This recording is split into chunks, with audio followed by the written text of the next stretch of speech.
나는 전능하신 아버지 하나님 천재 창조주를 믿습니다. 나는 그의 유일하신 아들 우리 주 예수 그리스도를 믿습니다.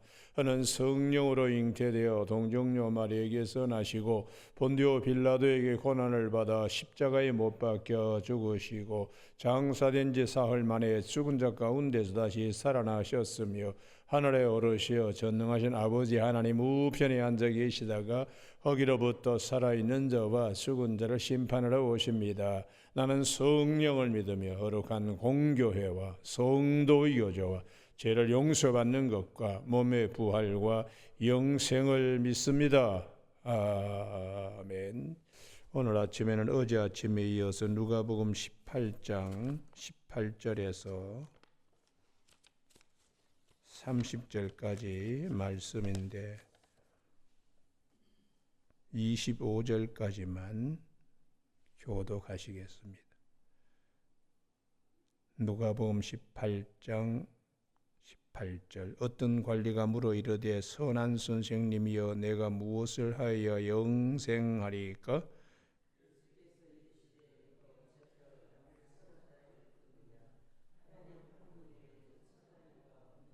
내가 계명을 안 하니 간음하지 말라, 살인하지 말라, 도둑질하지 말라, 거짓 증언하지 말라, 내 부모를 공경하라 하였느니라.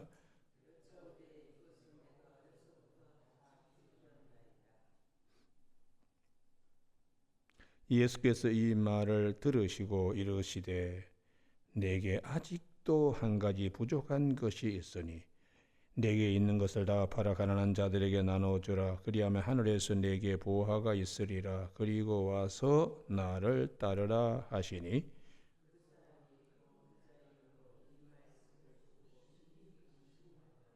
예수께서 그를 보시고 이르시되 재물이 있는 자는 하나님의 나라에 들어가기가 얼마나 어려운지 같이 읽습니다.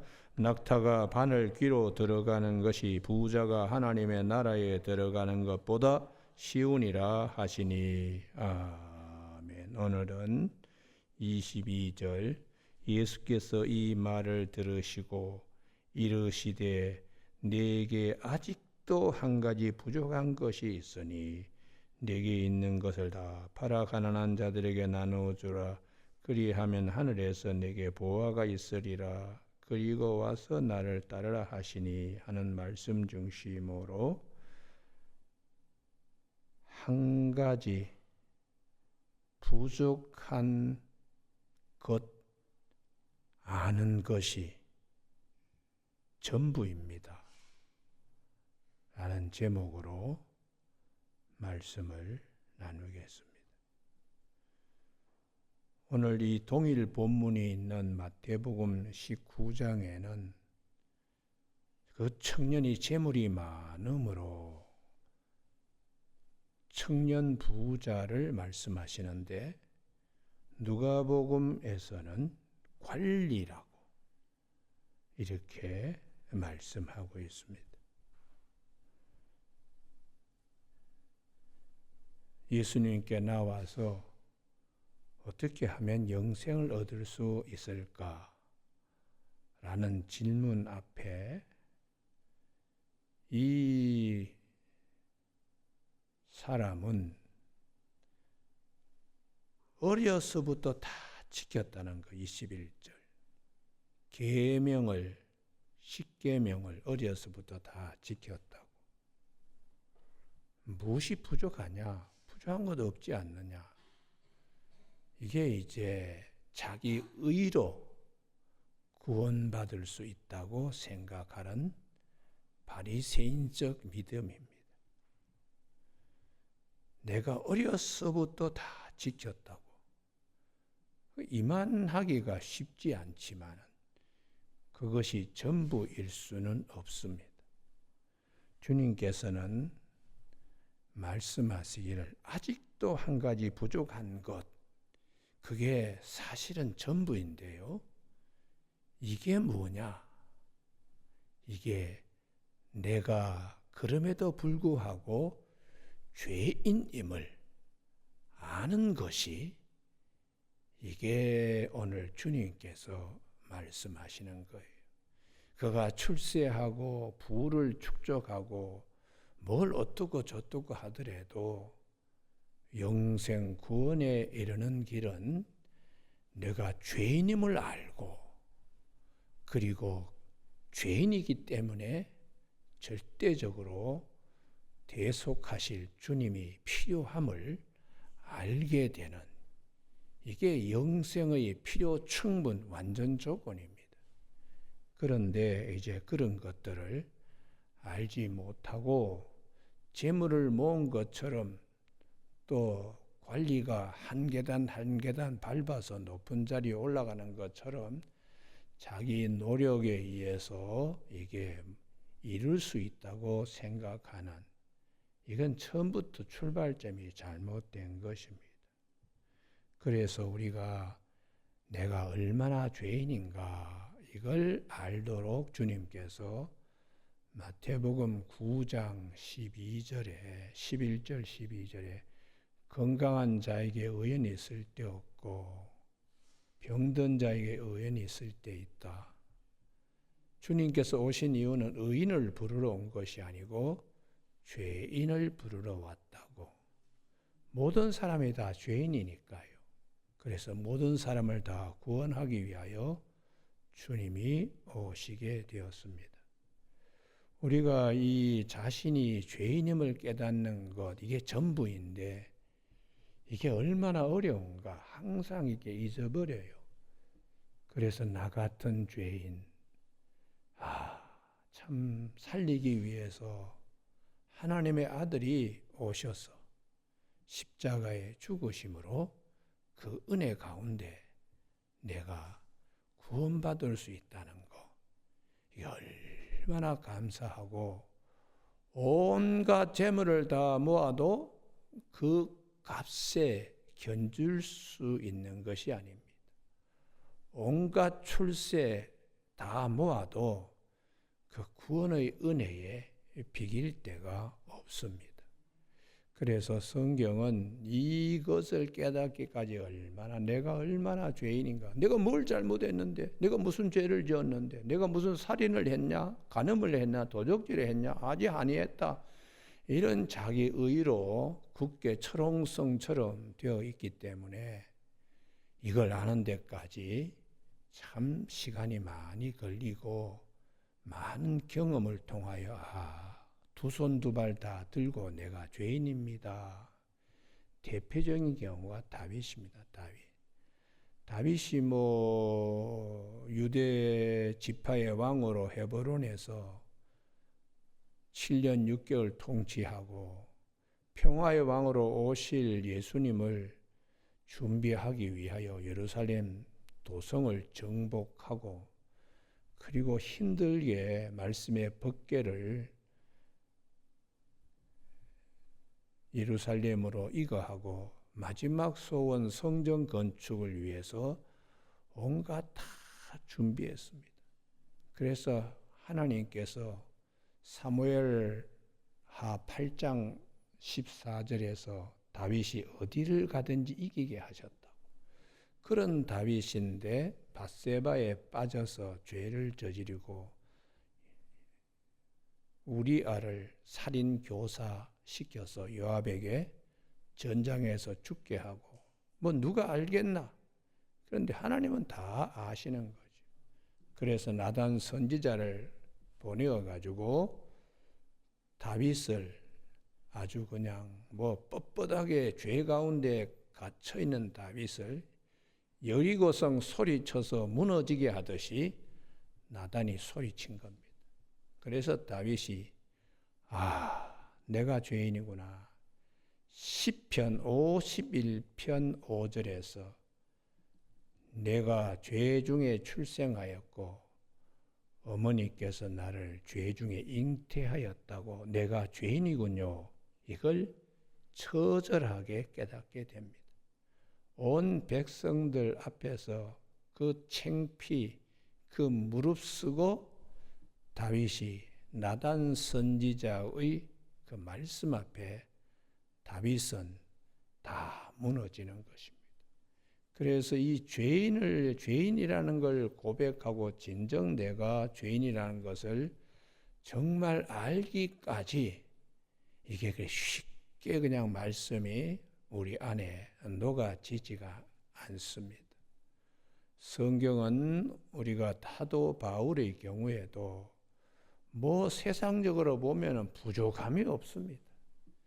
그럼에도 불구하고 이 바울이 다메섹 도상에서 그가 그렇게 부정하고 믿지 않으려고 했던 부활의 주님을 만난 후에 다윗이 완전히 새 사람이 되는 거죠. 그래서 그의 고백이 로마서 7장 21절에 내가 원하는 바 선을 행하지 않고 원하지 않는 악을 행하는 내 자신 속에 죄가 역사하는구나.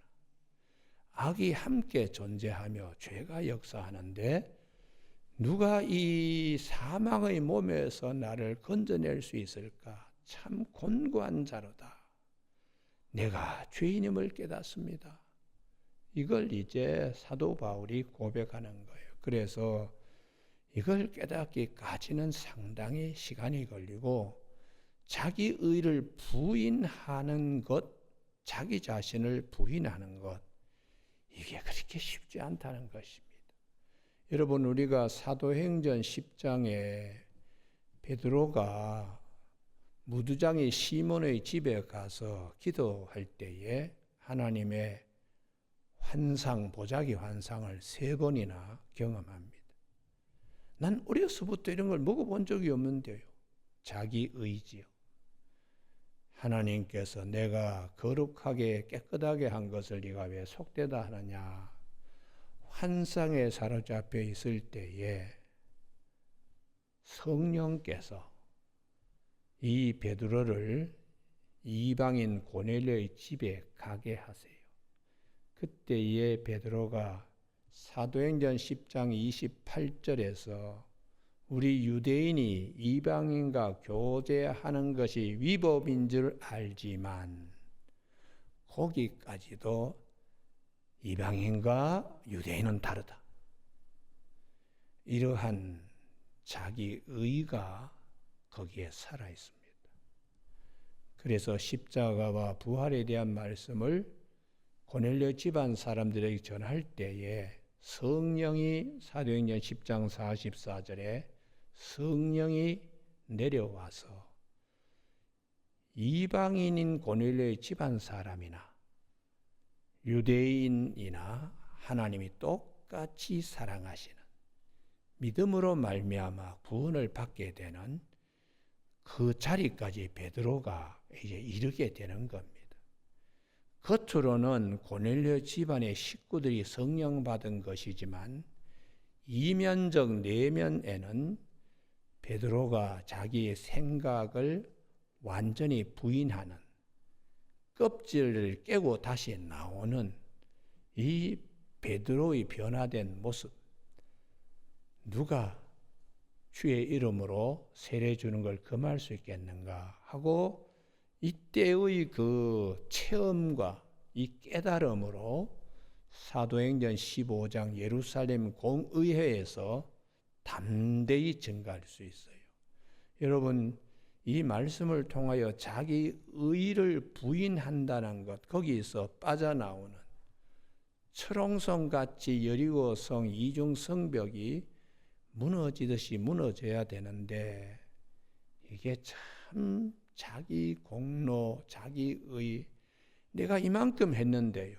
이런 것에서 참 벗어나야 됩니다. 오늘도 우리 누가복음 18장 22절에 아직도 한 가지 부족한 것이 있으니 그 한 가지 부족한 것은 죄인입니다. 내가 날 때부터. 그 옆에다가 시편 51편 5절이라고 적어두십시오. 다윗과 같이 죄 중에 출생한 죄인이라는 것이.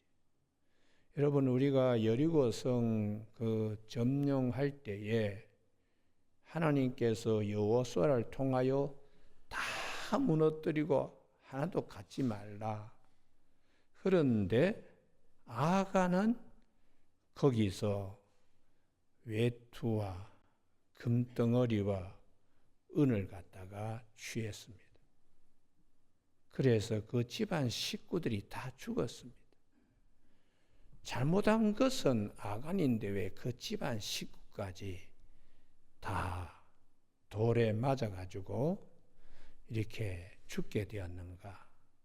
한 사람의 잘못, 한 사람의 죄로 인하여 사망이 들어온다는 것입니다. 그래서 우리가 여호수아 7장에는 로마서 5장 12절에 한 사람의 죄로 말미암아 범죄로 인해서 사망이 우리 가운데 들어오듯이 로마서 5장 17절에 첫 번째 아담 한 사람으로 말미암아 사망이 왕노릇하게 되었다.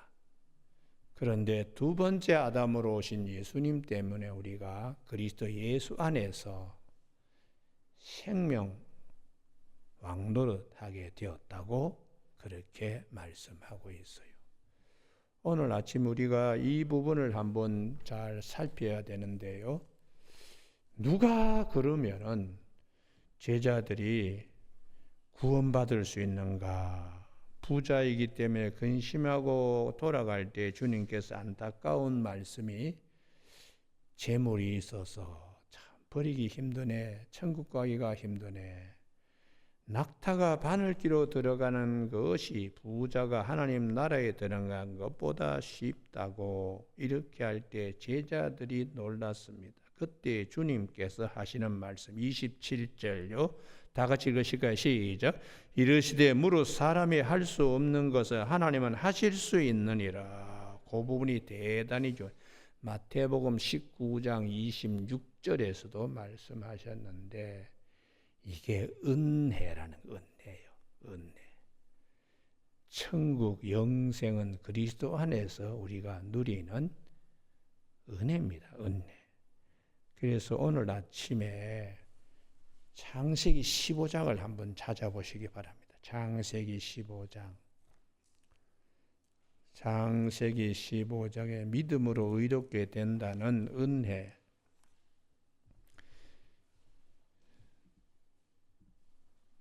(15장 6절) 아브라함이 여호와를 믿으니 여호와께서 이를 그의 의로 여기시고 믿음으로 의롭게 되는 것이지요. 그래서 7절에 이 땅을 내게 주어 소유로 삼게 한다고. 그 땅에 거하는 자들의 자격은 믿음으로 의롭게 되는 자들이 거하는 땅입니다. 믿음으로 의롭게 되는 것, 그것이 하나님의 선물입니다. 선물. 그런데 이제 아브라함이 이 땅을 소유로 받을 것을 무엇으로 알 수 있느냐 할 때에 하나님께서 짐승의 죽음, 제물의 희생, 그거를 이제 말씀하세요. 당시에 언약을 맺는다는 이 베리트는 짐승을 잡아가지고 가운데를 반토막 내어가지고 양쪽으로 벌려놓고 이 언약을 지키지 않으면 이렇게 짐승처럼 죽는다. 그래서 벌려놓은 사이에 언약의 당사자들이 지나가게 되어 있습니다. 그런데 그 다음 말씀입니다. 아브라함은 지나가지 못했습니다. 12절 누구만이 지나갈 수 있는가? 17절 해가 져서 어두울 때 연기 나는 화로가 보이며 타는 횃불이 쪼갠 고기 사이로 지나더라. 그 옆에다가 마태복음 19장 26절 아브라함은 지나가지 못했지만 하나님은 지나가셨다. 사람은 할 수 없지만 하나님은 하실 수 있느니라. 믿음으로 의롭게 되는 백성이 거기에 거하도록 하기 위하여 예수님 자신이 십자가의 죽으심으로 영생, 구원받게, 이게 믿음으로 의롭게 되는 것입니다. 그래서 우리가 이 창세기 15장 6절만 달랑 떼가지고 이렇게 보기 쉬운데, 믿음으로 의롭게 되는 자들이 거할 곳 참 안식은 예수 그리스도께서 우리를 대신하여 죽으심으로, 그리고 부활하심으로 우리에게 참 안식을 누리게 이렇게 되는 거예요.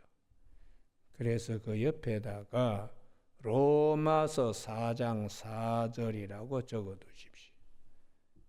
하나님께서 우리에게 일방적으로 주시는 은혜입니다. 로마서 4장 4절을 요즘 새벽기도 거의 일주일 동안에 매 시간마다 한 번씩 인용하는 말씀인데 그래도 찾습니다. 로마서 4장 4절. 일하는 자에게는 그 싹이 은혜로 여겨지지 아니하고 보수로 여겨지거니와 자기 의입니다. 이 자기 의가 여리고성처럼 무너져야 돼요. 이게 참 남아있는 이상은 은혜를 은혜로 받아들이기가 어렵습니다. 일을 아니할지라도 라는 말씀은 경건하지 아니한 자,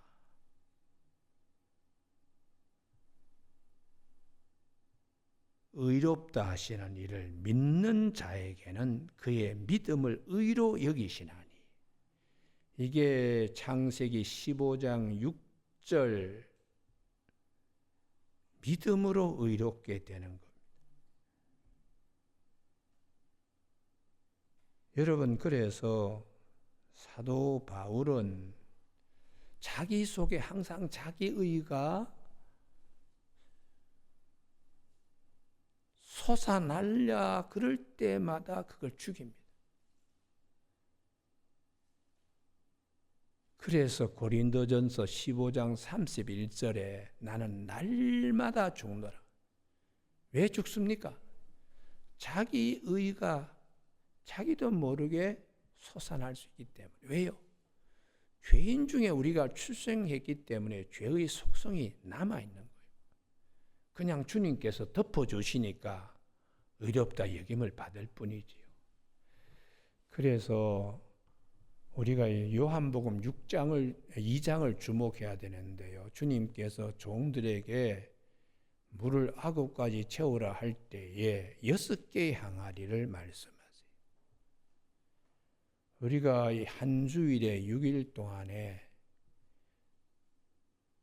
생각해야 될 것은 월요일부터 토요일까지 물이 포도주로 바뀌듯이 구석구석 사도 바울이 날마다 죽는다. 월요일도 화요일도 수요일도 목요일도 금요일도 토요일도 그런 마음으로 주일 주님의 부활하신 안식구 첫날에 참여하는 믿음이 중요합니다. 우리가 일주일 내내 사도 바울이 난 날마다 죽습니다. 이 고백이 항상 살아있어야 돼요. 그래야지 하나님의 은혜를 진짜 은혜로 여기게 되는 거죠. 뭘 좀 하고 나면 돌아보고 참 하고 자기 의가 자기를 세우는 일, 사울이 갈멜에다가 전승기념비를 세우듯이 자기도 모르게 세워지는 그런 죄 중에 출생하고 어머니가 죄악 중에 나를 잉태한 죄의 속성이 우리에게 있습니다. 그래서 사도 바울이 원하는 선은 행하지 않고 원하지 않는 악만 이렇게 행하나 하고는 참 사도 바울이 나는 곤고한 자로다. 누가 이 사망의 몸에서 나를 건져낼 수 있을까? 나는 날마다 죽습니다. 그 은혜 앞에서. 사람은 할 수 없지만 하나님은 하실 수 있는 이 큰 은혜. 그래서 사도 바울은 로마서 5장 8절에 우리가 아직 죄인 되었을 때에 그리스도께서 우리를 위하여 죽으심으로 하나님께서 우리에 대한 자기의 사랑을 확증하셨습니다. 모든 사람이 다 죄를 범하였음에 하나님의 영광에 이르지 못하고 그리스도 예수 안에 있는 속량으로 말미암아 하나님의 은혜로 값없이 의롭다 하시면 얻은 자 되었습니다. 사도 바울의 그 말씀이 얼마나 압축된 용어인가를 알 수 있어요. 이 앞에는 주로 사건을 통해서 하나님이 우리에게 말씀하신 것을 사도 바울은 아주 압축된 용어로 우리에게 말씀해 주고 있습니다. 갈라디아서 2장 16절에 율법으로서는 구원받을 사람이 없다. 믿음으로만 우리가 구원받을 수가 있다고 계속해서 말씀하고 있어요. 여러분 오늘 아침 우리 찬송가 320장을 불렀습니다. 3절 죄의 짐을 풀어주신 주의 능력 크도다. 나를 피로 사신 예수 내 마음속에 오소서. 나를 일꾼 삼으신 주 크신 능력 주시고 언제든지 주 뜻대로 사용하여 주소서. 자기는 없는 거예요. 자기는요. 내가 그리스도와 함께 십자가에 못 박혔나니 그런지 이제는 내가 산 것이 아니요 오직 내 안에 그리스도께서 사시는 것이라. 내가 이제 육체 가운데 사는 것은 나를 사랑하사 자기 자신을 버리신 하나님의 아들을 믿는 믿음 안에서 사는 것이라고. 그냥 은혜만 사도 바울이 말씀하고 있습니다. 오늘 아침 새벽기도 나오신 우리 교우들에게 한 가지 부족한 것, 그게 사실 전부다. 전부. 내가 참 죄인입니다. 이런 고백하는 것이 그게 전부인데, 그런 죄인을 구원할 수 있는 것은 사람은 할 수 없습니다.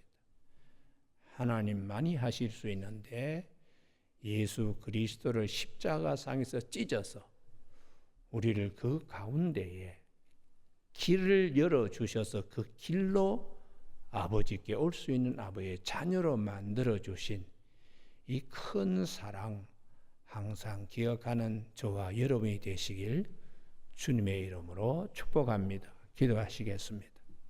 하나님 아버지, 오늘도 나의 나된 것은 전적인 하나님의 은혜라는 고린도전서 15장 10절의 말씀이 기억나게, 나를 따르려거든 자기를 부인하고 자기 십자가를 지고 나를 따를 것이라고 하신 말씀대로 자기의 의를 여리고성 무너지듯이 무너뜨린 바 되고 오직 주의 은혜로 주의 자녀 된 이 놀라운 이 은총을 늘 마음에 새기며 나아갈 수 있도록 도와주셔서 자기 아들을 아끼지 아니하시고 우리 모든 사람에게 내어주시니가 어찌 그 아들과 함께 우리에게 모든 것을 주시지 않겠느냐는 로마서 8장 32절의 말씀을 기억하며 승리할 수 있게 도와주시길 원하오며 예수님 이름으로 기도드립니다. 아멘. 하늘에 계신 우리 아버지, 아버지의 이름을 거룩하게 하시며 아버지의 나라가 오게 하시며 아버지의 뜻이 하늘에서와 같이 땅에서도 이루어지게 하소서. 오늘 우리에게 이루어갈 양식을 주시고 우리가 우리에게 잘못한 사람을 용서하여 준 것 같이 우리 죄를 용서하여 주시고 우리를 시험에 빠지지 않게 하시고 악에서 구하소서. 나라와 권능과 영광이 영원히 아버지의 것입니다. 아멘.